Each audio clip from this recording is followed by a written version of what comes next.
When a private company invests in high-risk research and development, they rarely capture all the financial benefits. The knowledge they create inevitably spills over, sparking new ideas for competitors and consumers alike.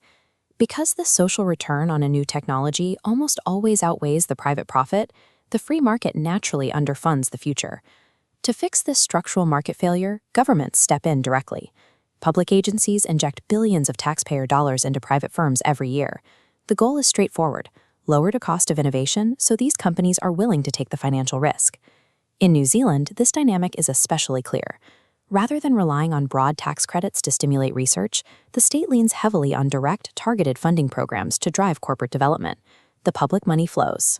But proving that a public grant actually caused a specific innovation, rather than simply subsidizing a company that was already on the path to innovate, remains one of the most difficult measurement problems in public policy. Government agencies do not distribute these grants by lottery. They actively screen applicants, awarding funds to firms with documented management experience, high productivity, and existing technical expertise. This logical screening process introduces a statistical distortion known as selection bias. The data is skewed before the analysis even begins. If a subsidized firm successfully releases a new product, we are left with a blind spot. We cannot easily determine if the taxpayer money caused the breakthrough or if the selection committee simply identified an obvious winner. To solve this, economists Jaffe and Lee utilized the New Zealand Longitudinal Business Database. This dataset links tax records with direct operational surveys, tracking thousands of firms over time. By running this data through an econometric model called propensity score matching, they found a way to account for the underlying traits that usually cloud causal analysis. Without isolating that direct causal link, comparing the performance of funded and unfunded firms creates a deceptive illusion of policy effectiveness. In raw survey data for any innovation, grant recipients reported a 67.3% success rate. Unfunded firms sat at just 43.9%.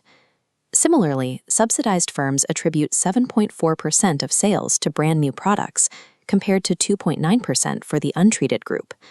At first glance, the grants look highly effective, but the covariates reveal a different story.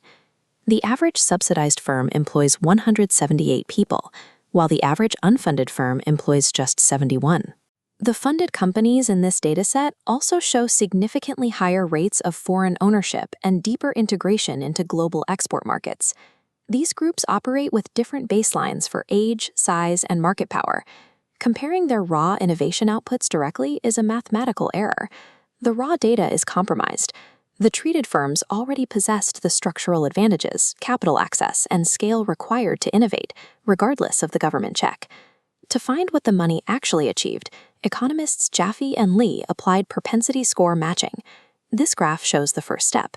Researchers feed those observed advantages into a probit regression, calculating the statistical probability a firm should have received a grant.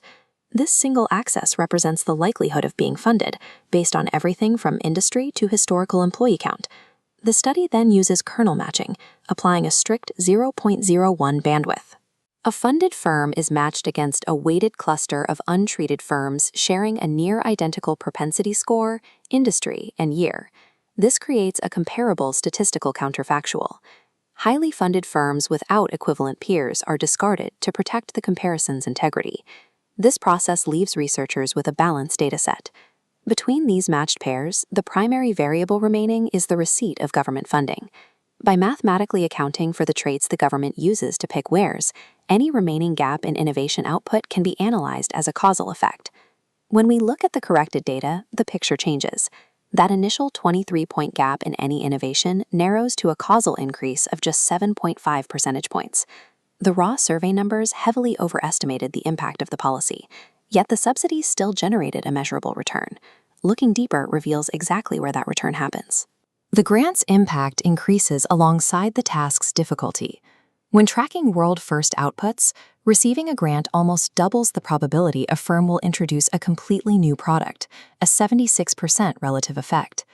Firms can self-fund standard process improvements. For those metrics, the grant makes only a marginal difference. Radical innovation requires intense capital commitments and carries immediate financial risk. This is the friction point where public money successfully clears the hurdle. Subsidies are not tools for broad operational upgrades. They are specialized instruments designed specifically to push capable firms across the threshold of high-risk development. The econometric data provides a final lesson for public policy. The source of the money matters less than the scale. The researchers analyzed 2 tiers of funding. Smaller capability-building grants averaged just over $14,000, while project grants provided an average of $326,000. The difference in outcomes is clear.